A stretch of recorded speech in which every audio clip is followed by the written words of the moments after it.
네, 우리가 이 시편이 어느 위치에 있는지를 잠깐 우리 보고 그리고 또 말씀을 나누도록 할 텐데 1권은 1절부터 41절까지 1편까지 2권은 41편부터 72편까지라고 우리 벌써 몇 번 같이 나누었고 73편부터 89편까지 쓰는 이 시편은 제 몇 권일까요? 3권에 해당됩니다. 그래서 이 3권의 내용은 도대체 어떤 내용이 주를 이루고 있을까 하고 한번 살펴볼 텐데, 제가 시편을 우리 같이 묵상할 때마다 누누이 말씀을 드립니다만, 하나의 흐름은 이야기합니다만 모든 시편이 거기에 딱딱 들어맞지는 않습니다. 정확하게 73편부터 89편의 대주제가 뭐냐라고 했을 때에 이런 흐름으로 흘러간다라는 의미니까 여러분들께서 그냥 하나의 큰 이 기둥을 세운다는 의미에서 한번 듣고 넘어가시면 될 것 같아요. 한번 보여주시죠. 1권인 1권은 1편부터 41편까지인데 이 큰 기둥이 있는데 이것은 다윗 언약을 다윗에게 주신 내용입니다. 그 다윗 언약이라는 그 언약의 내용은 무엇이냐 이렇게 물으신다면 저기 사무엘하 7장 말씀 15절 16절이 다윗에게 주신 하나님의 언약인데, 그 어떠한 언약을 주셨는지 우리 한번 다 같이 읽어보도록 하겠습니다. 시작.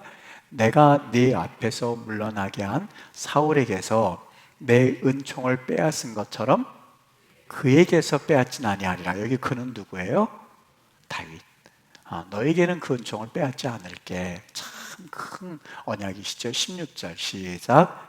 내 집과 네 나라가 내 앞에서 영원히 보존되고 내 왕위가 영원히 경고하리라 하셨다 하라. 이 약속은 그대로 성취가 됩니다.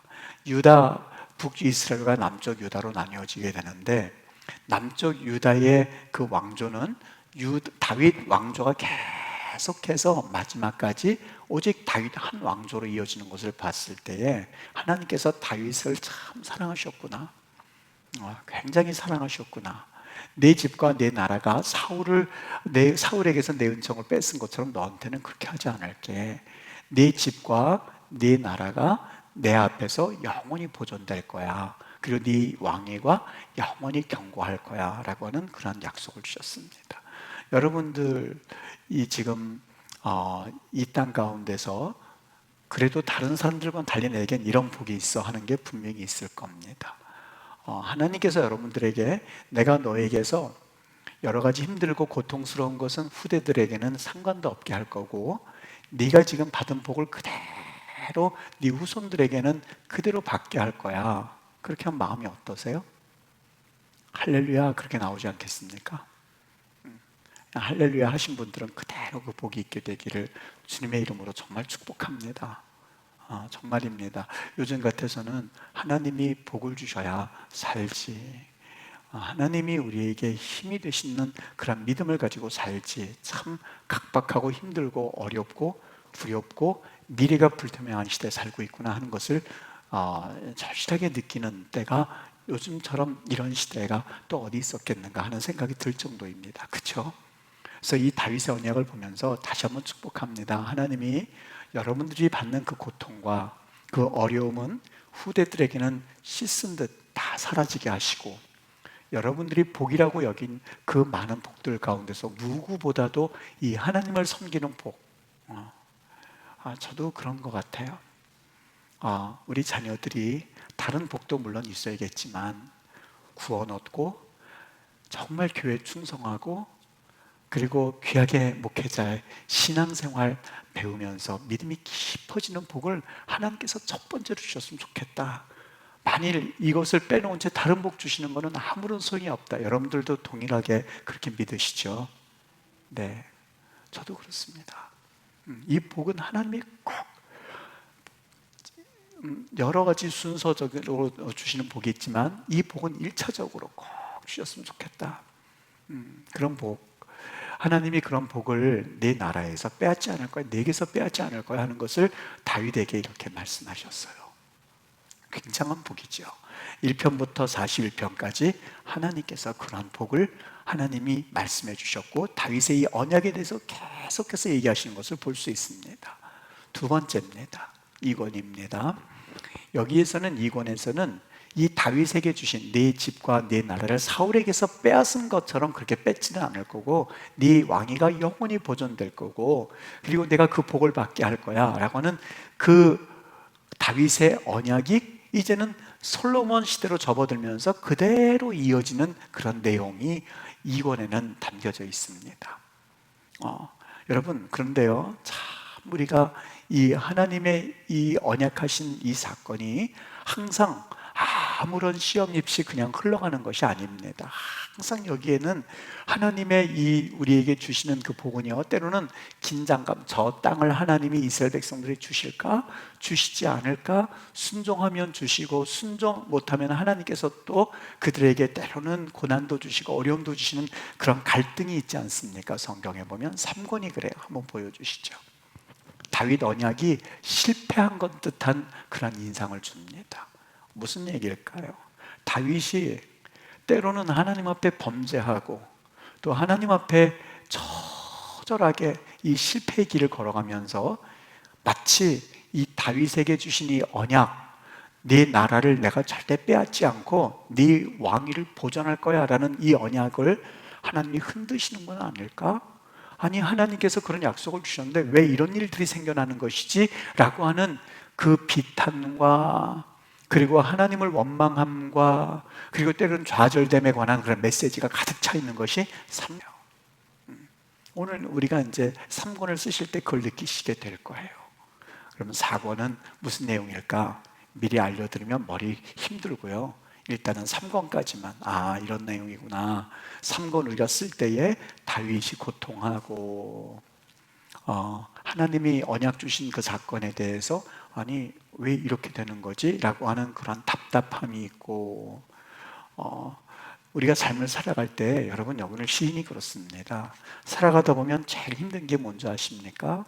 하나님 살아계시나? 하고 느낄 때보다 하나님 정말 살아계시는구나 하는 것을 느낄 때보다 언제가 더 많습니까? 우리 여러분들 삶 가운데 하나님이 안 계신 것 아닌가?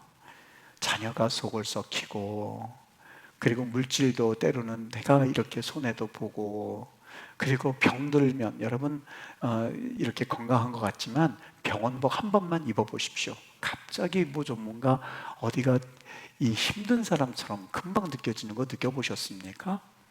교통사고 당하셔가지고 어디 이렇게 별로 크게 다친 것도 아닌데 병원에서는 병원복 입어야 되지 않습니까? 그럼 병원복을 입는 순간 병자가 되는 거예요.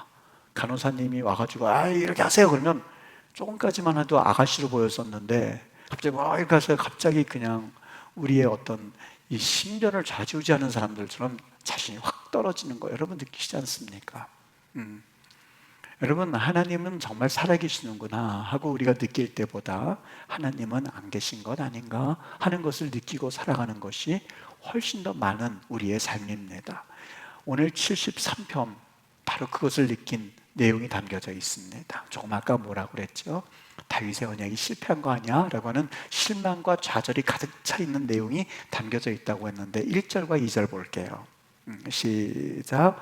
하나님이 참으로 이스라엘 중 마음이 정결한 자에게 선을 행하시나 나는 거의 넘어질 뻔했고 나의 걸음이 미끄러질 뻔하였다.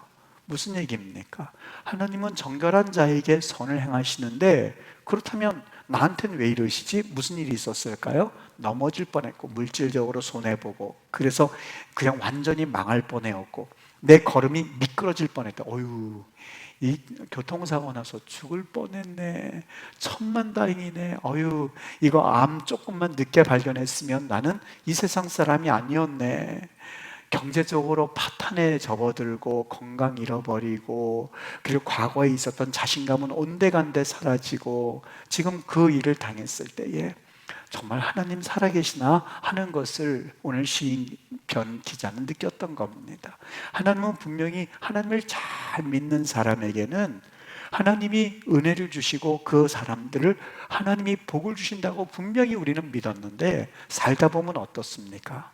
여러분, 하나님을 잘 믿는 것, 믿지 않는 것과 상관이 없이 그냥 까닭없이 고난을 당할 때가 있으셨어요? 아니면은 어떻습니까? 여러분 그런 거 경험하지 않으셨습니까?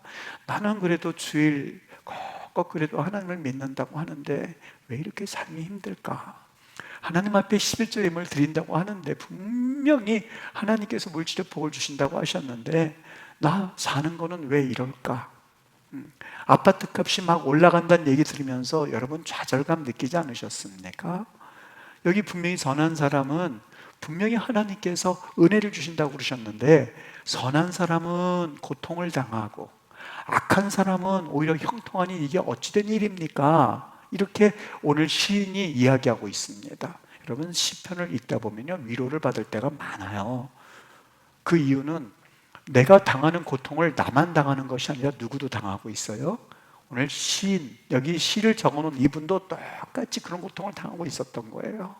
그러면 이걸 통해서 뭘 할 수 있어요? 믿음의 조상들, 우리 믿음의 선배들도 그걸 느꼈을 것이고 우리 믿음의 후배들도 그걸 느낄 거예요. 그 얘기를 하고 있는 겁니다. 어떻게 그가 마무리를 짓고 있냐면 12절 13절 볼게요.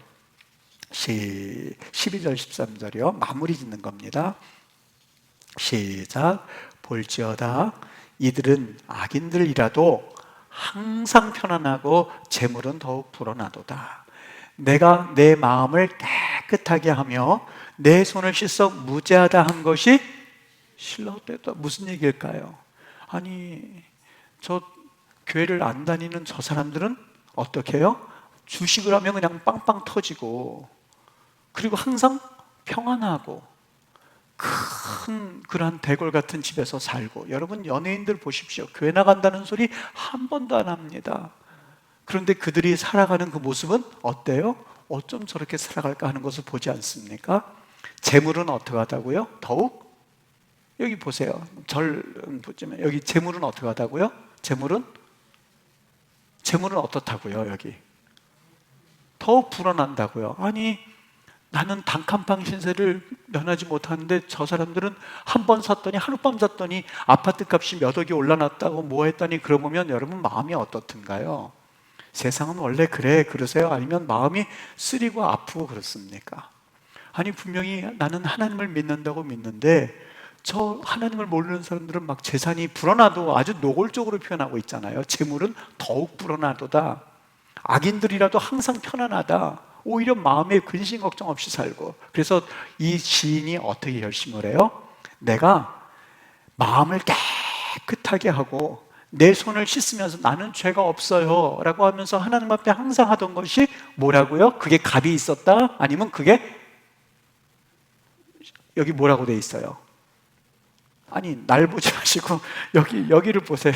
여러분 미안합니다. 13절 한번 보세요. 여러분 뭐라고 돼 있나? 헛되도다고요. 헛되도다고요.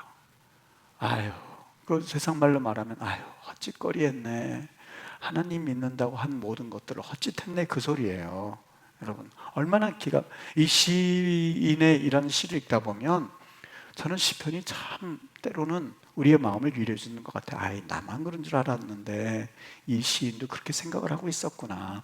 악인들은 항상 편안하고 큰 집에서 큰 차를 타고 다니고 좋은 음식 먹고 다니고 그렇게 저 악인들은 저렇게 사는데 나는 열심히 그래 하나님 믿는다고 그냥 죄 짓지 말라고 하니 어떻게든지 죄 짓지 않으려고 어떻게든지 눈 딱 감고 살았는데 그렇게 한 것이 복되도다 아니면 헛되도다. 아이고 헛된 짓 했구나. 오늘 지금 시인이 그 얘기를 하고 있는 거예요. 여러분 마귀가 무섭게 우리에게서 하나님에 대한 믿음을 뺏어가려고 노리고 있다는 것을 꼭 기억하셔야만 합니다. 이럴 때에 하나님께서 응답해 주시면 참 좋겠는데 얘야 김 집사야 그래도 내가 너 사랑한단다 하는 그 음성이라도 한번 들으면 될 텐데 여러분 그 음성 그렇게 힘들 때 그렇게 자주 들려오지는 않습니다. 하나님 왜 이렇게 됩니까? 왜 인생이 이렇게 힘듭니까? 했을 때 여러분들 경험은 어떠셨습니까? 두 가지 반응이에요. 난 그때마다 하나님이 이 목사야 걱정하지 마 이렇게 들려주시던가요? 아니면 기도해도 하나님이 쌩 돌아가시는 것처럼 아무 말씀 없으시던가요? 어떻습니까? 여러분의 경우는요.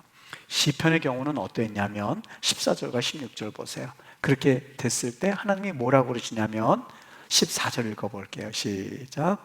나는 종일 재난을 당하며 아침마다 15절 내가 만일 스스로 이르기를 내가 그들처럼 말하리라 하였더라면 나는 주의 아들들의 세대에 대하여 악행을 행하으리이다. 16절 내가 어쩌면 이를 알까 하여 생각한 건즉 그것이 내게 심한 고통이 되었더니. 어땠어요? 아무리 힘들고 어려워서 하나님께 기도해도 오히려 하나님께서는 내가 더 징벌받도록 그냥 대답을 하지 않으셨던 거예요. 응답하지 않으시는 거예요. 하나님 저렇게 되는 게 어디 있습니까? 아유 그래 그러면서 우리를 위로해 주시는 것이 아니라 아무리 기도해도 내가 지금 여러분 때로는 기도할 때 시간 아깝다는 생각 드는 적 없습니까? 아니 다른 사람들은 열심히 일하고 그냥 빨리빨리 일하러 가는데 내가 이거 기도하고 있는다고 해서 일이 해결되는 마음이 불안할 때 없습니까? 여기 시인은 그렇게 힘들고 어려울 때 하나님 앞에 기도했어요. 근데 하나님께서 응답해 주신 줄 알았더니 오히려 징벌만 다 받았어요. 날 보고 말하라 그렇게 했더라면 나도 그냥 악한 짓을 같이 했을 거예요. 그 말을 하고 있는 거예요. 여러분 하나님이 우리에게 이러한 여러 가지 상황에 처했을 때에 믿음을 흔들어 놓을 때 그때 더 기다리셔야 됩니다. 하나님이 우리에게 이러한 시간을 지나게 할 때에 그때는 여러분 이 다리가요 이 근육이 많으면 나중에 노인이 된다든지 아니면 당뇨를 앓을 때에 이 근육의 힘을 가지고 버틴대요. 근데 이 다리에 근육에 힘이 없으면 나중에 당뇨가 생기고 나중에 어려움이 있을 때에 그때에 별로 그렇게 오래 버티지를 못한답니다. 그래서 여러분들이 열심히 걷기 운동하는 이유가 여기 있습니다. 믿음을 충분히 우리가 하나님 앞에 잘 돈독하게 말씀으로 쌓아놓고 그리고 기도로 쌓아내는 이유가 뭐냐면 이렇게 마지막 때에 버틸 수 있는 힘이 뭐냐면 바로 우리의 믿음입니다. 다리의 근육처럼 여러분 말씀 계속해서 드러놓으십시오. 드러나 주십시오. 말씀을 계속해서 드러놓으십시오. 그러면 성령께서는 그 들은 말씀을 가지고 힘들 때에 그 말씀을 생각나게 해주세요. 깨닫게 해주시고 그때 그 말씀 그걸 하나님께서 기억나게 해주세요. 시편의 이 시인은요 하나님이 이러한 우리에게 있어서 때로는 의심나게 하는 상황 가운데 우리를 몰아넣었다고 생각할 때에 그는 하나님 앞에서 이 믿음으로 버티게 했을 때에 영적인 좌절에서 벗어나는 것을 경험하게 됩니다. 어떻게 해요? 17절 읽어볼게요. 시작. 하나님의 성소에 들어갈 때에야 그들의 종말을 깨달나이다. 성소에 들어갈 때 무슨 얘기일까요? 말씀 읽고 기도하고 찬송하고 또 말씀 듣고 그리고 또 찬송하고 믿음 생활하고 그렇게 하고 났더니 하나님께서 뭐라고 그러셨어요? 그들의 마지막이 어떻게 되는지를 내게 깨닫게 해주셨어요. 어떻게 마지막이 되는지 아십니까? 여러분 그런 사람들의 마지막이 뭔지 아십니까? 하나님 악한 자가 어떻게 저렇게 평안하고 재물이 더욱 불어나게 만듭니까? 라고 울부짖으면서 그래도 믿음으로 버티고 그래도 하나님이 예배하면 산다고 그랬으니 예배하고 그래도 하나님이 기도하면 산다고 그랬으니 기도하고 나니까는 여러분 그 내용이 어떻게 되냐면 18절 19절 볼게요. 하나님이 깨닫게 해주시는데 18절 19절 다 같이 읽어볼게요. 시작. 주께서 참으로 그들을 미끄러운 곳에 두시며 파멸에 던지시니 그들이 어찌하여 그리 갑자기 황폐되었는가 놀랄 정도로 그들은 전멸하였나이다. 이게 그들의 마지막이라는 거예요. 이게 참 기가 막히게요. 여러분 하나님이 여기 이 시편 기자에게 마지막이 될 일을 말씀해 주셨는데 그를 미끄러운 곳에 두시며 파멸에 던졌어요. 그들이 얼마나 갑자기 황폐되었는지 깜짝 놀라. 아이고 어떻게 저렇게 갑자기 저렇게 됐대. 여러분 인생 금방 지나갑니다. 때로는 차를 타고 지나가다 보면 차들이 그냥 막 바쁘게 왔다 갔다 하는 걸 보면서 어떤 생각이 드냐면 인생 80, 인생 70 강건하면 80, 조금 더 강건하면 90 정도밖에는 안 되고 90 이상으로는 정신까지 이렇게 혼미해지는 그런 세상에 살고 있는데 전부 다 시한부 인생을 사는 사람들이거든요 우리가. 근데 뭐 그렇게 열심히 다니나? 물론 일을 하고 우리가 이 땅에 살아야 되기 때문에 열심히 다니긴 하는데, 참 때로는 언제 우리가 하나님 부르시면 갈지도 모르는 인생인데 도대체 내가 뭐 하고 있는 건가 하는 생각이 번뜩 번뜩 들 때가 있습니다. 오늘 시인이, 하나님, 나는 하나님 믿는다는데 왜 이렇게 살고, 저 사람은 하나님도 안 믿고 저렇게 악한 짓 하는데 저렇게 재물이 더욱 늘어나고 저렇게 삽니까? 하나님 앞에 기도하고 성소에 들어갔더니 기도하고 하나님 바라보고 찬송하고 말씀 듣고 했더니 결국은 어떻게 됐어요? 그들이 어떻게 되면 깜짝 놀랄 정도로, 야, 여러분, 인생 금방 지나갑니다. 여기 지금 인생 사시면서 내가 40대가 되었든 50대가 되었든 60대가 되었든 내가 지금 산 인생이, 와, 정말 내가 벌써 이렇게 됐나? 아니, 그 고등학교 이 친구들이 가끔 가다가 어떻게 카톡, 그 밴드에서요 사진을 올려요. 고등학교 때 사진이에요. 그리고 본인들이 때로는 모임 가지는 사진을 이렇게 올려놓거든요. 그러면 정말 깜짝 놀라면, 고등학교 때 그 모습이 그대로 있기는 한데 그때는 애들처럼 보이고요. 벌써 머리도 벗겨진 사람이 있죠. 배도 나왔죠. 어떤 사람은 머리가 허해가지고 웬 할아버지가 있나 보면 동기들이었었어요. 그리고 어떤 친구는 벌써 죽은 친구들도 있어요. 어떻습니까? 아유, 인생이 왜 이렇게 기냐? 앞으로 30년 어떻게 더 이걸 30년 이런 분들이 있습니까? 아니면 아유, 어떻게 벌써 이렇게 나이를 먹었지? 옛날 어른들이 마음은 청춘이요 그러길래 저분들이 왜 저런 말을 하나? 무슨 마음이 청춘이야? 내가 보기에는 할아버지인데. 그래서 그분들이 뭐라면, 너희들은 나이 안 먹을 줄 아냐? 그러는데 아유, 벌써 장례식장 다녀오는데 우리 박대순 장로님이 제가 벌써 인생의 반을 살았어요 그러시더라고요. 100살까지 사시려고 그래요? 장로님, 4분의 3을 살았는지 10분의 9를 살았는지 10분의 1을 살았는지 그거 어떻게 알아요? 그래도 100세 따지면 반을 살았다고 그러시는데, 여러분 어떻습니까? 인생 금방 옵니다. 나머지 인생은요 더 빨리 갑니다. 오늘 여기 보세요. 사람들이 깜짝 놀랄 정도로 그들의 마지막은 전멸된 거라고 되어 있습니다. 여러분, 우리 하나님 앞에 어떻게 살아야만 할까? 또 야고보서도 그걸 경험했는데요. 야고보서 5장 1절 읽어드릴 테니까 한번 들어보세요.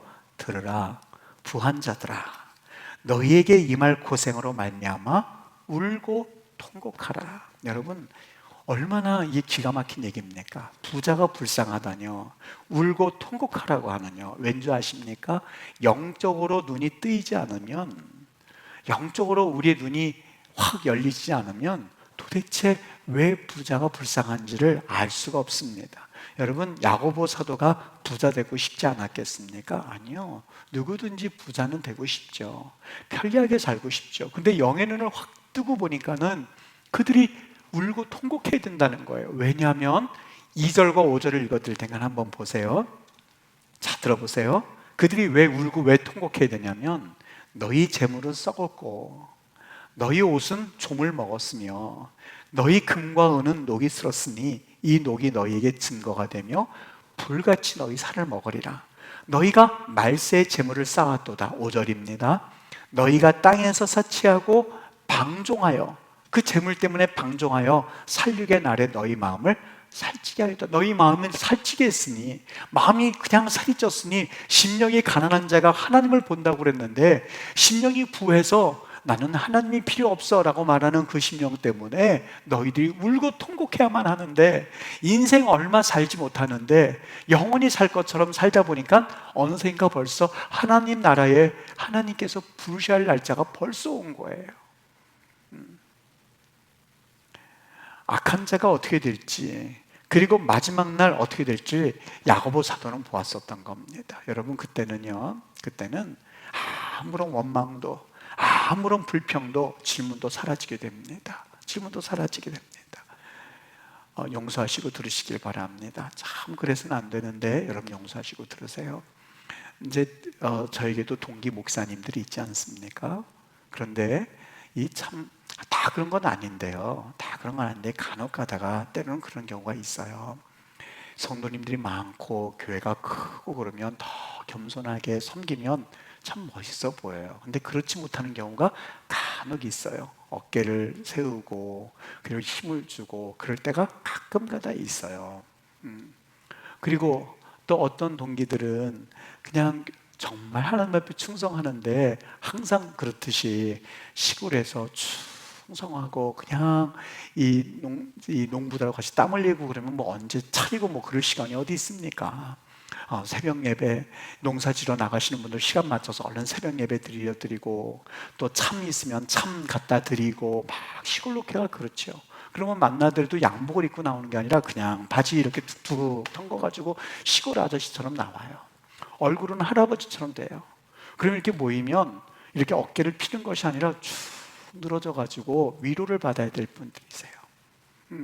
그리고 뭐 하면 이 돈을 마음대로 쓸 수도 없죠. 그러면 볼 때마다 그렇게 마음이 아파요. 그래요. 친구들 그럴 필요 없다고. 이제 한 15년 정도만 그렇게 하면 다 이제는 은퇴할 나이인데 아무리 길어도 15년, 나이가 많은 사람은 10년 해서 이제 은퇴를 하게 될 텐데, 은퇴를 하게 되면 그때는 그런 것도 없어. 똑같아지고 하는 거예요. 하나님 앞에 한 몇 년만 더 열심히 달려가면 하나님이 더 칭찬받는다 그러고 하나님이 더 은혜를 주시고 그런 시간이 반드시 올 거야. 제가 그러고선 보내고 그래요. 여러분 어떻습니까? 마지막 날에 어떻게 될지, 그리고 우리는 분명히 보게 된다는 거예요. 악한 자의 종말을 보게 해주셨는데 우리 하나님께서 영의 눈을 하나님 활짝 열어주셔서 그들의 마지막이 어떠했는지를 하나님께서 보여주셨던 겁니다. 여러분 믿음의 무너질 위기가 닥쳤을 때 어떻게 해야 되겠느냐고요? 믿음을 가지고, 다리의 튼튼함을 가지고 나중에는 이 몸의 당뇨라든지 그런 걸 이기는 것처럼 믿음을 조금씩 더 쌓아 나가십시오. 더 믿음을 연단시키십시오.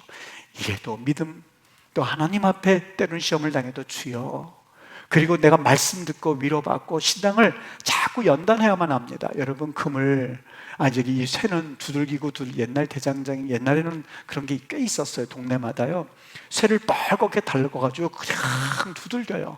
그럼 물속에 집어넣었다가 또 불속에 집어넣었다가 그냥 또 두들겨요. 그런 걸 꼬마 때 재밌으니까 한참을 바라봤거든요. 저도 그래서 그걸 한참 바라봤어요. 근데 그때는 몰랐어요. 왜 저렇게 이 쇠를 물속에 집어넣었다가 또 식혔다가 불에 집어넣어가지고 또 두들기고 또 물에 집어넣다가 왜 저걸 저렇게 하나, 그때는 설명해 준 사람도 없었어요. 그냥 신기해서 이러고 침 흘리고 이러고 바라봤었어요. 저도 기억이 나요.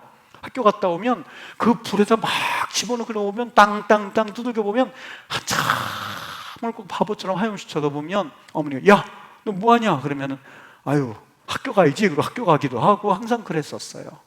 근데 지금 생각해보면 그게 왜 불 속에 집어넣고 왜 물에 집어넣고 했냐면 많이 두들길수록 그 새가 단단해지더만요. 그러니까 불에 집어넣었다가 물 속에 집어넣었다가 불에 집어넣었다가 물 속에 집어넣었다 하는 거예요. 여러분들의 우리 믿음은요, 때로는 큰 시험이 닥치면 그냥 넘어지거든요. 조그만 시련이 있을 때 말씀으로 일어서시고, 또 때로는 시험이 있을 때 하나님 그 다음 시험 주시면 또 말씀으로 또 서시고, 그 다음 또 힘들면 또 주여 라고 하면서 하나님의 은혜가 한꺼번에 시험을 주시는 것이 아니라 우리 믿음을 조금씩 하다 보면 하나님은 이렇게 인도하시는구나. 그게 쌓이다 보면 큰 시험이 닥쳤을 때에 하나님이 이번에는 감당할 시험을 주시지, 그리고 일어서는 거예요. 성도님들, 하나님 앞에 어떻게 사셔야 되겠는가? 믿음으로 이기셔야만 합니다. 가까이 나가셔야만 합니다. 여기 시인을 보십시오. 처음에는 나 이제는 미끄러질 뻔하였고 나 실로 이거 헛된 짓 했구만, 예배 다니는 거 헛된 짓 했구만, 예배당에 다니는 거 헛된 짓 했구만 하고 실족하던 그 시인이 26절과 28절 볼게요. 여기 23절부터 볼게요. 한번 보세요. 그거 뭐라고 고백하는, 조그만 껴는 난 믿음이 있는 거 헛되도다, 실로 헛된 짓을 했도다 그러던 사람이 23절에 보니까 내가 항상 주와 함께하니 주께서 내 오른손을 붙드셨나이다. 그나마 하나님이 건강 주셔서 제가 이번에 참 우리 장로님 간증하는 거 참 감사히 들었어요. 참 더 큰 위기를 겪을 뻔했는데 하나님이 그렇게 건져주셔서 너무너무 감사하다고 듣는데, 참 감사하다, 우리 장로님이 그렇게 얘기하시니까 참 감사하다. 본인의 신앙 간증이에요. 신앙 간증을 하시는데, 내가 이렇게 실패했을 때에 하나님이 이렇게 붙들어 주셨습니다.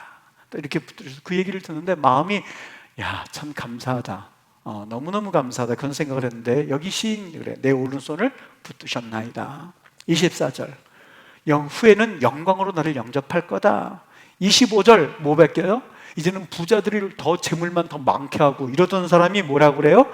하늘에서는 주 외에 누가 있겠습니까? 땅에서는 주밖에 사모할 이가 없습니다.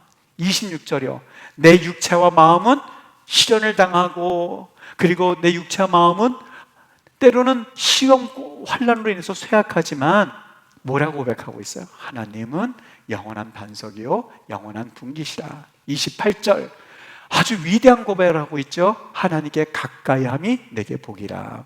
내가 주 여호와를 나의 피난처로 삼아 주의 모든 행적을 내가 이제는 전파할 거다. 지금 장로님이 이 목사에게 얘기해 준 것처럼, 장로님이 얘기해 준 것처럼, 제가 그때는 시련을 당하고 힘들었는데요, 시간을 지나고 보니까 하나님께서 이렇게 역사해 주셔서 참 이게 감사의 제목이네요. 그러는데 마음이 뭉클했어요.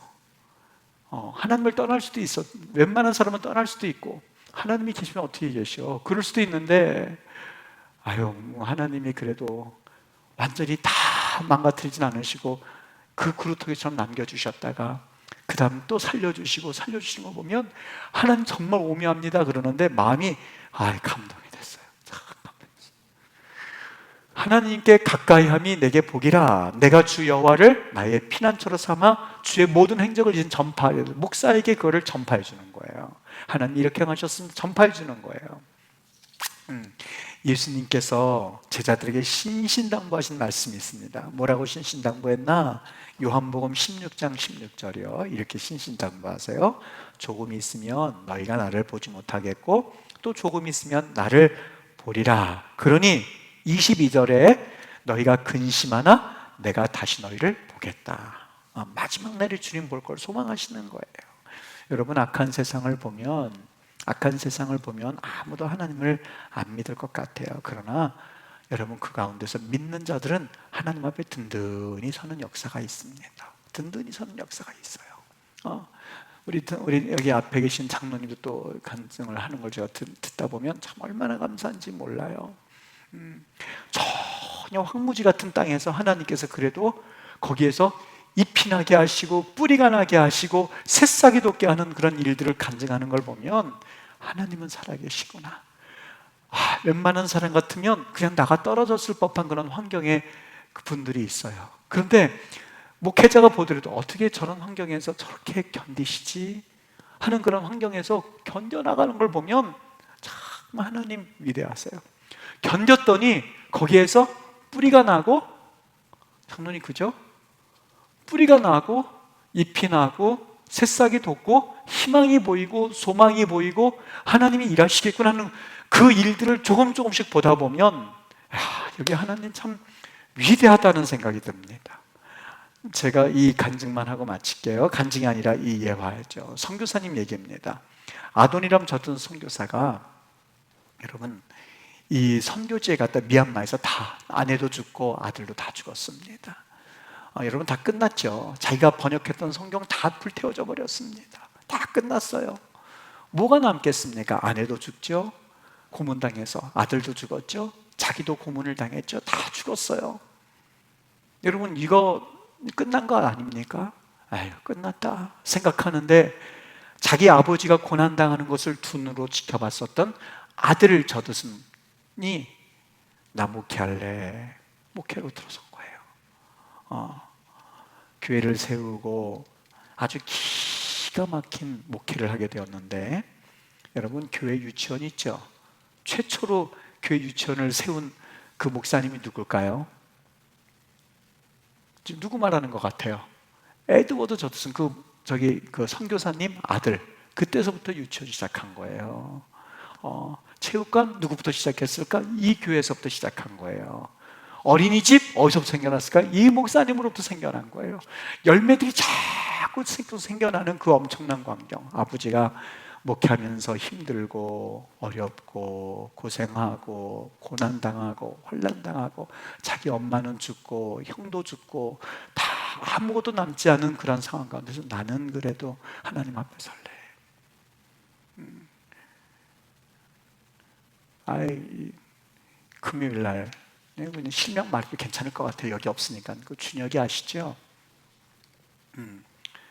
문자로 목사님, 교회에 성경 그냥 쓰던 거 혹시 한 권 가져가면 안 될까요? 그러면서 성경을 읽겠다는 거예요. 마음에 그걸 그냥 가져겠다고 그러고 가져가서 그러면 그거 흔거 그러면 가져가면 안 되냐 하나 자기가 성경이 없대요. 그래? 그러면은 이제 문자로 그래 그럼 목사님한테 와. 내가 새 거 하나 선물로 줄게. 언제 가면 될까요? 넌 언제 시간 나니? 토요일 밖에 시간이 안 난대. 다른 데는 아르바이트 하느라고. 그래 그러면 토요일 날 아무 때나 와. 나는 목양실에 있으니까. 네, 아무 때나 감. 9시부터 10시부터 기다려도 안 와요.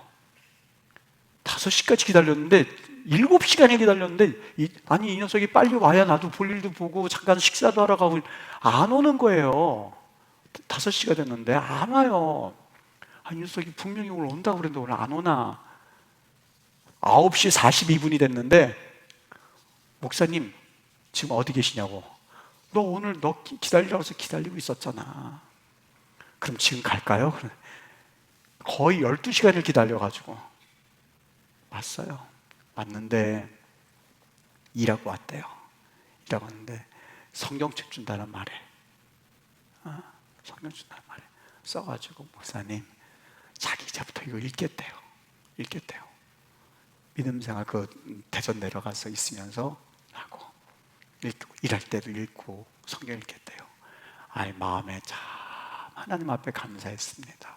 너무너무 감사했습니다. 하나님이 우리 여러분들의 자녀들에게도 이러한 복을 꼭 주시기를 바라고, 우리 하나님이 우리 성도님들에게 큰 이 물질적인 복도 주셨으면 좋겠지만 그건 뭐 그것대로 하나님 주시되 무엇보다도 여러분들 가정에는 믿음의 든든히 세워져 가지고 흔들리지 않는 그러한 믿음의 일꾼들이 여러분 가정에서 나오게 되기를 주의 이름으로 축복합니다.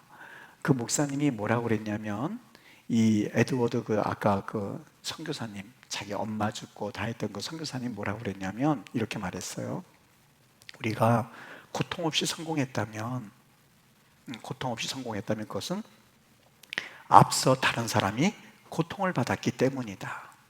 우리가 성공이 없이 고통을 받고 있다면, 환난을 당하고 있다면 우리 뒤에 또 다른 사람이 성공을 거두게 될 거다.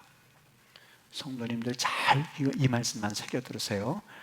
나는 이거 열매도 없이 그냥 계속 헌신만 하고 그냥 뭐야 이게 매일 고통만 당하고 있네. 매일 힘들고 있네. 열매는 하나도 없이 그냥 고통만 당하고 있네. 이런 분들이 분명히 있을 겁니다. 이 말씀에 위로를 받으세요. 성공 없이 고통을 받고 있다면 우리 뒤에 다른 사람이 고통 없이 성공을 경험하게 될 거다. 할렐루야죠? 할렐루야죠, 여러분. 난 이거 말씀 듣고선 아주 감동이 짠했는데 여러분들 어떠세요? 여러분들이 헌신하시고 하나님 앞에 믿음으로 서시고 하는 것들을 때로는 열매가 없을 때 이게 뭐야 그러셔야 되겠습니까? 아니면 오늘 말씀처럼 우리가 성공 없이 고통만 당하고 있다면 우리 뒤에 누군가가, 우리 후세대들 중에서 분명히, 여러분 억울하십니까? 그냥 억울함을 당하세요. 그러면 우리 뒤에 있는 그 사람이 억울함이 없이 믿음 가운데 승리를 경험하게 된다는 거예요. 때로는 하나님 앞에 참 힘들고 답답함을 경험하셨습니까? 그걸 그냥 당하세요. 피하려지 말고 그냥 당하세요. 그러면 내가 그걸 당하고 나면 내 뒤에 있는 그 우리의 후손들이 답답함이 없이 믿음 생활에 하나하나 열려나가는 은혜를 반드시 경험하실 겁니다. 목사님, 그게 항상 그런가요? 하나님께서 말씀하셨기 때문에 믿으셔야죠. 그래서 눈에 증거가 없다는 할지라도 아무리 아무 증거가 없다 한다 할지라도 오직 믿음만을 바라보면서 든든히 걸어가는 그런 우리 믿음의 성도님들 되시길 주님의 이름으로 간절히 축복합니다.